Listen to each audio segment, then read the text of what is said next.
Hello, and welcome to Legislative Report. I'm State Representative Kate Harper of the 61st District in Montgomery County. Joining me today is the Deputy Secretary of the Pennsylvania Department of Community and Economic Development, Champ Holman. Thanks for joining me, Champ. It's great to be here with you, Kate. You know, back home, a lot of people don't even know we have a Department of Community and Economic Development, and a lot of them wouldn't know what you do on a day-to-day basis if they did know about it. So that's why I invited you on the show. And the way I like to get started is for you to tell my viewers a little bit about your past. And I think they're all sitting there saying, did she call him Champ? So what are you the champ of? Well, Kate, my father had 5 daughters, and I was the fourth child after 3 daughters. And after I was born, he finally had a boy. And when someone came in and said, "That's my Champ," and it stuck. It stuck from all that. this time. All this time. All this time. I'm from a family of 6 with 5 girls too, so I know how your dad felt. Yes, and I was spoiled by my 5 sisters. Still am today. So I prefer to think of it as teaching him how to behave. Yes. So let's talk about Department of Community and Economic Development. What do you do on a day-to-day basis? I mean, what does your department do? Well, our department, of course, has to work with private sectors and partners and try to develop jobs, of course, throughout the Commonwealth of Pennsylvania. We have a little over 300 employees in DCED and work hard to entice business into Pennsylvania and also maintain and sustain jobs throughout Pennsylvania. In particular, my job as Deputy Secretary of Community Affairs and Development, I deal with 2,562 municipalities and also trying to help them with their downtown areas and also entice jobs even into communities, working with also the Act 47 communities that are distressed communities. But we have an array of things that we do, and we work with the business side of the department, and again, to entice jobs into Pennsylvania to make a stronger and better Pennsylvania. Well, and your particular job is supposed to link local governments to these opportunities or help for their economic development, because I know that in my district, borough council people and township supervisors are usually the best boosters for the business section of their town. So what do you do to help them? Well, absolutely, and just to give you a little bit about my background, I worked in the legislature with Senator Rhodes for 28 years before his unfortunate accident, and then that would be Schuylkill County. In Schuylkill County. I served as a borough councilman myself. I presently still serve as a township supervisor since the mid-'80s. So you must have moved, unless your borough morphed into a township. I moved from 5 miles from my house, from where I was born and raised in Monterey City, Schuylkill County, and moved into the Ryan Township district back in 1980. And I've been there and have a supervisor's job. I served as chairman, now I'm vice chairperson, and I also formed the Council of Governments with 13 communities, and now we have 17 communities. So working with all those municipalities and working as I did in my past with local governments, we continue that job today through DCED and helping those communities in all facets with jobs, downtown Main Streets, Elm Street creations, and trying to help the local communities and small communities, sustain and maintain themselves. Well, let's talk a little bit about that, because, I keep reading that the recession ended a few years ago, but I don't see it. And in my county, the boroughs and the first-generation suburbs surrounding the city of Philadelphia they're working hard at economic revitalization. They're trying to bring businesses into their downtowns. So do you want to explain a little bit about Main Street and Elm Street? What are those things? Yeah, well, Main Street and Elm Street are projects that we have. We have a budget of $10.8 million in which we can give facade grants or grants to Main Streets and the Elm Streets to take dilapidated buildings down, for example, and maybe put a pocket park into a small area. We're also help small businesses in their local communities or entrepreneurs and open up businesses in their downtowns, in their main streets, a designated area that you may have in your downtown that you want to emphasize on. And we try to help those communities and those businesses, maintain their jobs and their small jobs, because as you well know, small businesses are the heartbeat of business itself in Pennsylvania. I know that, and I think most people realize that now in this tough economic climate that we're in. My county was really the center of suburban sprawl for a while, and the local governments were trying to manage their growth. And right now they're sitting around hoping some of it comes. What kind of programs do you have for borough council people and township supervisors to get in on revitalization efforts in their own communities? Well, we have under the local government center, we also have municipal assistance planning grants. We have grants that you want to plan for your future, plan for something. We have grants that could help and do surveys and planning on with cost-saving measures of whether you want to talk to your adjoining communities and do collaboration, cooperation, and perhaps even combine your police forces or when you run into difficulty. And we know that volunteer fire companies have difficulties of sustaining themselves because of the problems with volunteers and trying to get volunteers. Trying to get volunteers is the problem with volunteers. They're great. There's just not enough of them. Exactly, and they do a great job. And sometimes they found out that coming together with two or three fire companies together, we also have grants to help review that, plan that, and even go forward and if they want to do that. But it's all done on their own. We don't enforce that. We don't say you have to do this. We will give them the opportunities and the tools in the toolbox to say here's an opportunity that you may do to save your community monies. Also, now, if you wanted to do that, or if you're a township supervisor watching this and you were interested, is there a website that they can go to take a look, see what's available? www.newpa.com. Go to the local government area and click on that, and you can also call our center and discuss this with any one of our staff members that work for the center. Be glad to help. All right, here's the other thing I've been seeing a lot of. Montgomery County's okay in these tough economic times, but one thing I've noticed is people in their 40s and 50s being downsized as the companies struggle to stay alive. And they're highly educated, they're highly motivated, and they've always made good salaries. A lot of those people want to be entrepreneurs. Is there something that Pennsylvania can do to help entrepreneurs learn about how to do that or what to do? In our business end of the DCED, we have tax credit programs. We have entrepreneurism programs. We have programs that can help with businesses sustaining jobs, maintaining jobs, and coming in. Our governor's action team, for example, the second calendar quarter of 2013 was the highest since 2009. That we committed to create 3,476 new jobs. New jobs, and retain 10,123 jobs. Yeah, holding on to companies that might move to cheaper places is a big part of what DCD does, isn't it? Yes, it is. And as a result of the question you just asked, is part of the projects and the venture capital that we may have, the communities or the businesses can come into our department and discuss this with our business side of the DCD. And decide how they want to go on planning and moving forward. And that help's available also through the website NewPA. NewPA.com. You look at that on the side, you'll click on where you want to go and whether you want to go to business end of it, grants, loans, or projects for local communities versus businesses. All right, now another topic that DCED handles for local communities are certain community block grants and things like that. What's that all about? Those are on the federal side. We are the agent for the federal government and the Community Development Block Grant, which comes into communities of 4,000 and above. And we manage them and oversee those things. They're automatically, by law, and Act 179 of the Pennsylvania law oversees that, where we then oversee so that the monies are spent, for the taxpayers' use. So that's federal money that comes through the state government and that gets doled out, I guess. Yes. Now, I've been surprised in driving around to see some communities have used that money for a number of things. I know it has to be used in an area that qualifies from an low income status, right? Yes, low to moderate. But some of them have used it for, adding ADA accessible handicap ramps, stuff like that. What else do people use that money for? Well, you can use it even in your communities where you have dilapidated buildings and clean up.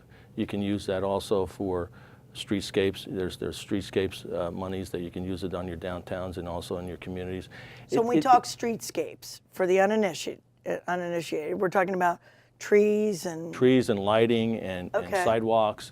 Those kind of things. You can also use it. It's also used to help in areas of, low to moderate income areas where you have situations where you need upgrading your sewage treatment plants and your sewage lines and your water lines. So it does help communities. Often these older communities or smaller communities just can't afford to upgrade their, say, sewage treatment plants or things like that. So that's some of this money could be used there. These funds are available for that purpose also. Again, it's an income requirement, as you mentioned, but it's a position that we can take and help them out when they are in need. Okay, and that would be based on census tracts, right? Yes. A census tract in a Yes. certain low-income area would be eligible for a project that is in that area. Yes. Okay. And again, they can contact, go through our website and contact and look for the area of CDBG, and you can find out the guidelines for those. And it's a very simple way of doing things, and then you can read the guidelines and see where you qualify. Most managers, most financial people in their communities, know how to get to us. Okay, now I know that we have something new called Keystone Communities. Of course, we're the Keystone State, but what's a Keystone Community? Keystone Community is actually what had happened under Governor Corbett. We took a lot of programs that we had 120 programs over the years and brought them down into 60. They combined the Main Street, Elm Street community and made a Keystone Community. All right, now let's stop for a second. Main Street deals with the business end. Elm Street are surrounding residential neighborhoods surrounding that Main Street. Correct. Okay. So what we did is, what Governor Corbett had done is, to simplify things, is put it under one grant that you can then have flexibility to do a number of things under that grant. So Keystone Communities can do you can do a Keystone designation, which gives you a grant of $50,000 to do some planning. You can do Keystone Communities, or Main Street, and you can do the Elm Street. So you apply to where you want to go, how you want to go, how your planning wants to take you, and we can work with you on that and give you the technical assistance to do so. Right, and sometimes trees or a better sidewalk or things like that actually do help spur revitalization.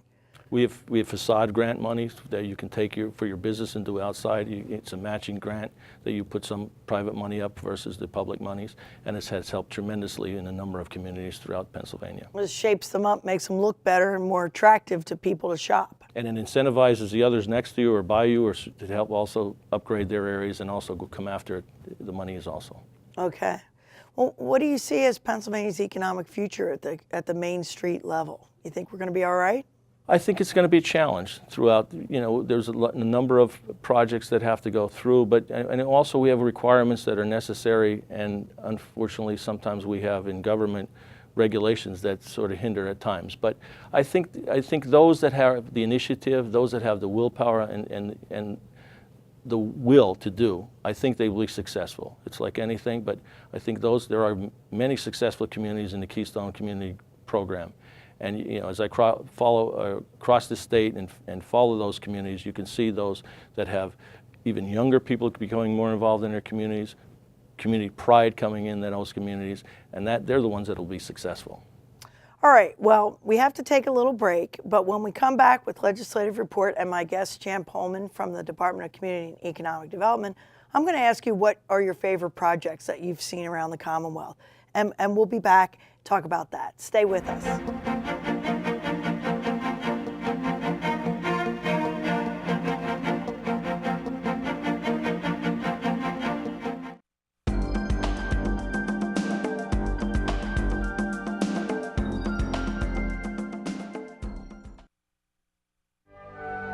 Did you know the Avenue of Flags presentation at Indiantown Gap National Cemetery has over 500 casket flags? Among the flags displayed are Commonwealth, territorial, and military flags. The flags are tied to 20-foot poles spaced 40 feet apart on both sides of the main drive of the cemetery. It takes about 2 hours to set up and take down all of the flags. Volunteers are encouraged to help with this task and must be at least 13 years of age. All of the flags are donated to the Avenue of Flags by families of the deceased. Now you know. Did you know that Act 16 of 1999 honors one of the greatest leaders in the Pennsylvania House of Representatives? The Matthew J. Ryan Legislative Office Building, once known as the Capitol Annex, is located next to the main Capitol building and honors the late Speaker of the House, Matthew J. Ryan. Those who visit this building will observe the magnificent architectural designs providing eloquence and grandeur to the building. Known as one of the greatest members in the history of the Pennsylvania State House, Matthew Ryan started his career in the legislature in 1963 and was elected Speaker in 1981. His charisma and knowledge will forever be reflected in the building now named after this great legislative leader. Now you know. Welcome back to the program. You've been watching scenes from the Ryan office building where my office is in Harrisburg. And that building was actually refurbished by one of my constituents, Frank Vitetta and the Vitetta Group. So it's a beautiful building. Come visit me in Harrisburg and I'll give you a personal tour. But right now, my guest is Champ Holman of the Department of Community and Economic Development. We're talking about Pennsylvania's economic future and what your department can do to help communities work on their main streets and the other parts of the community that make for the enviable quality of life that we like to have and we like to keep. Right now we're going through some challenging economic times. I wanted you to talk about some favorite projects that you've seen, but I also want to get your idea on what are the challenges Pennsylvania faces in getting back on its feet after this recession? Well, I think what we must do is maintain, sustain, and retain the jobs that we have, and also then try to entice people into the state of Pennsylvania. So it's jobs. Right. I think, Kate, I think that in itself is when you have a job and somebody can go out and spend the money, that creates another job, and this secondary, tertiary, and everything down the line helps, and so it's jobs. And as we go through the communities that we see in my region, which is the old anthracite coal region, they're coming up the hill, which is a hard hill to go, but we lose the younger people at times, and we're trying to sustain younger people in the areas. Right, they go away to college, and they don't come home unless there's a job there for them. They stay wherever they can find a job. Correct.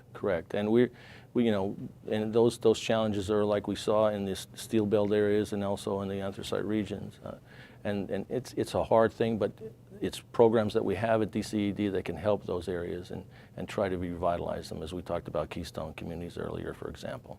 Is the Marcellus Shale helping those communities? Marcellus Shale has been helping in the areas where the wells are, because I've talked to local supervisors who have said that their roads are better, there's jobs, there's family sustaining jobs. Up in, for example, in Bradford County, speaking to one of the supervisors at a convention recently, said that years ago you can go get an apartment for $150. Now sometimes this is a negative. Now you can't get an apartment, and if you do, it's somewhere up in the $300 range. So there's the positives and negatives too when you have the new industries coming in. So. But is it employing Pennsylvanians? I constantly hear that people from Texas are getting those jobs. The information that we receive, it's in 80 percentiles of Pennsylvanians getting these jobs, and they're family sustaining jobs and good paying jobs. Okay. So that's sort of the macro level for the Commonwealth of Pennsylvania. What about smaller things? Are there any particular projects that you like to think about when you're, telling people about what the department can help them with? There's a program that is a neighborhood assistance program, which was the first of its kind in the United States that Pennsylvania had done, and DCED was part of that. And that basically is improving neighborhoods throughout Pennsylvania by using tax credits to create partnerships between communities and organizations and the business community. And a business can then donate so much money towards that program and then get a tax write-off in Pennsylvania. If they donate for a single year, they can get up 55% tax credits. They can then go multi-year, 5 or 6 years, and get up to 85%. So for the business, it's kind of like putting your money right into your own community. It's an investment in your community that you're going to get not only the tax return, but the investment will show a positive in your community. And I think it's a win-win-win situation. An example of that in Schuylkill County alone, one of the projects was where they tore down 4 or 5 buildings where a fire was. They built 3 new homes for low to moderate income people. And it raised the bar again for that area. It raised the bar for that community. It brought tax dollars back into the community where there was none. It also made the community much more brighter aesthetically. Sure, you get rid of a burned out building and you replace it with families. Exactly. Got to bring some life. And there's a positive. Out in Erie, they did a tax credit program where they fed people. They had an area which is a blighted area, and they tore the areas down and made gardens in the area. And they planted.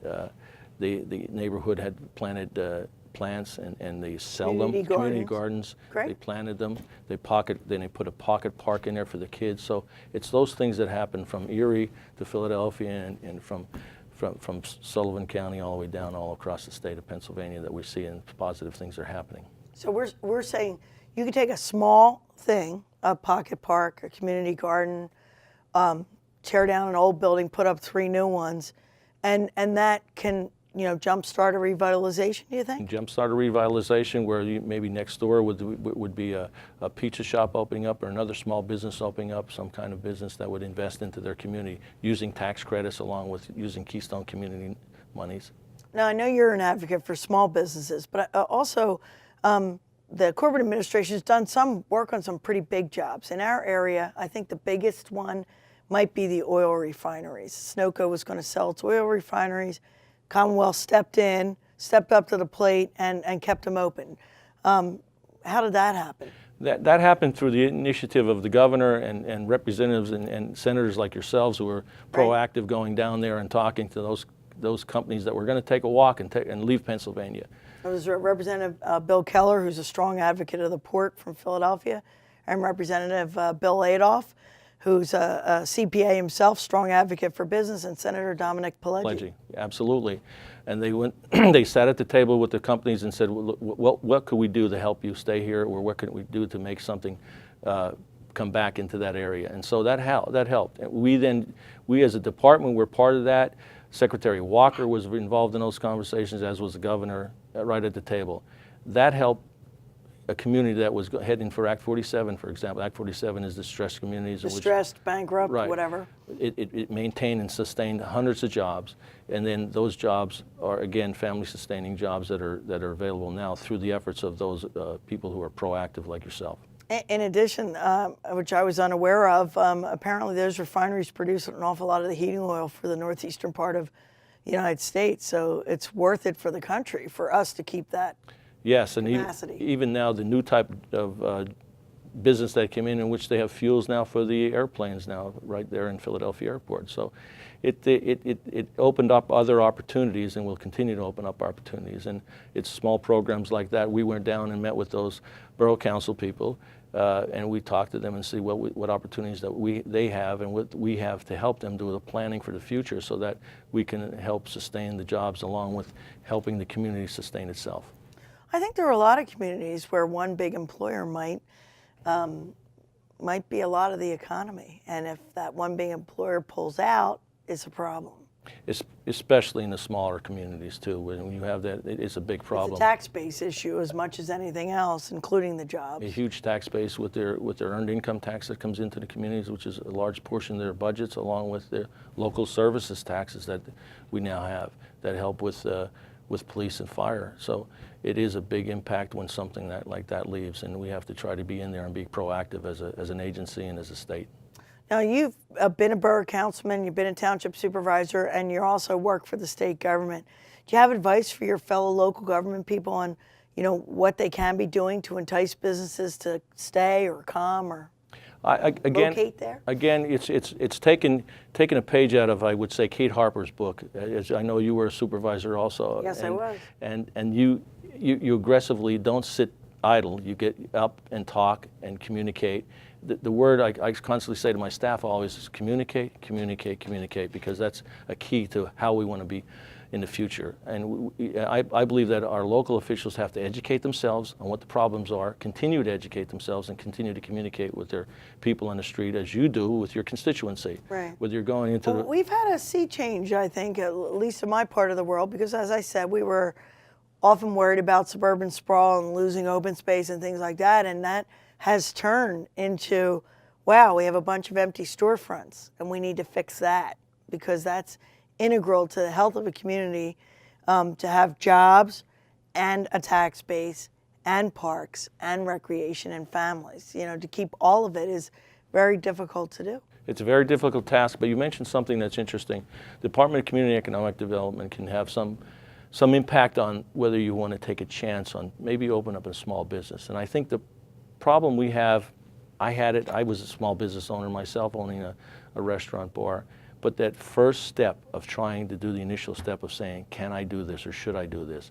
And we can help, giving technical advice as a department, but I think if we have more people who want to take that leap, I think they'll see that there's opportunities. Well, a restaurant bar business is a pretty risky business, yes, isn't it? Yes, so, it is. You have to have guts to do that, but also you need some business acumen, because I think a restaurant's particularly tough because you have all these perishable foods and you may not have the customers on the day when you have things like that. So, you know, people need technical knowledge as well. Yes, and we're there to give technical knowledge, information, and even supports financially if the planning works out. But I think it's also important that local government people who may not be entrepreneurs themselves, some are. I know some local government folks who are business people. I think they need to understand that it's a little risky to be out there starting a business. So. Oh, absolutely. The business, but the local government people who really have a concern about their communities and are elected, whether supervisor, borough council, or city council people or township commissioners, I commend every one of them, as I know you do, because they're taking they're taking time out of their lives, out of their family. It's a second job. It's a second For job. a very low recompense. And sometimes you get once in a while you get some criticism too. I Yeah, think. you do. People, my motto is, any night the parking lot's full is a bad night, because people only come out to the borough meetings or the township meetings when they're upset. Usually, you Yeah. don't get them there just to say thank you Hey, for everything great you're job. doing. Yeah. No, that doesn't happen. So Not that's often. right. Now, we only have a few minutes left, but I want to also talk a little bit about, let's go from the small business to international business. Is DCED doing anything to attract international businesses to come to Pennsylvania? Yes, we have an international, actually Deputy Secretary of International, and he entices, we have, I can't, forgive me for not knowing the number of the trade people that we have across the world, but we have a number of those, and we have a number of investments In other countries? In other countries. Trying to get them to come here? Yes. Okay. Yes, and I think it would be worthwhile maybe to have Wilford Muskin, our Deputy Secretary of International, on your show sometime. He can Sure. give you the details of that. But we do have multi-million-dollar businesses and monies coming into Pennsylvania, and we're always enticing countries. As a matter of fact, they just had recently a contact with China, so we have investment and business coming in from China into Pennsylvania. So we are having people I coming here. attended a ribbon cutting with the Prime Minister of Ireland not so long ago. Small company, a tech company that did work for the pharmaceuticals, moved into Bluebell. Yes, I mean, it's those kind of things, and our department with the international people were probably right there with them. Right, yes they were, and trying to make it happen and make it go. So your Department of Community and Economic Development, is a place where you can look for help to revitalize your Main Street, to revitalize your Elm Street, which are the housing nearby, and everything from small business to international business, right? Absolutely. So you're a busy guy, huh, Broad Champ? spectrum. We try to be. Thanks. Well, that's all the time we have for today's program. My guest today has been Champ Holman from DCED. I'm State Representative Kate Harper. If you need assistance with any state government matter, feel free to contact me at my local office. The address and number will be shown in just a moment. Thanks for watching. Join me next time for Legislative Report.